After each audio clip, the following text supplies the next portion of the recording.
महाराज शिवाजी महाराज हे माझं आराध्य दैवत आहे.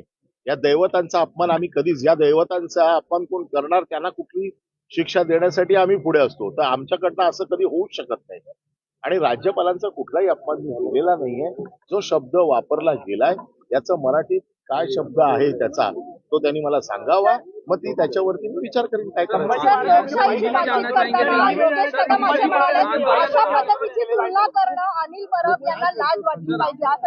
मी पुन्हा एकदा सांगतो, छत्रपती शिवाजी महाराज, छत्रपती संभाजी महाराज हे माझं दैवत आहे आणि आपल्या दैवताशी कोण स्वतःची तुलना करत नाही हे तरी त्यांना तेवढं कळलं पाहिजे. ज्यांची आम्ही पूजा करतो, ज्यांना आम्ही देव मानतो, अशा सगळ्या दैवतांची आम्ही स्वतःची तुलना करू शकतो का कधी? आणि मी स्वतःची तुलना केलेलीच नाही. मी फक्त एवढंच म्हटलंय, महाराजांचा धर्म बदलण्यासाठी छळ झाला, माझा पक्ष बदलण्यासाठी झाला, याच्यात तुलना कुठे होते? या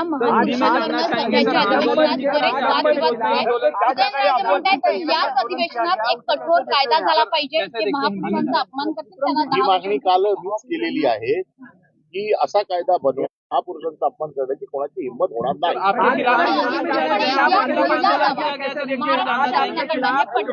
करंजकर आणि सोलापूरकर यांना वाचवण्यासाठी हे पुढे आणलेलं षडयंत्र आहे.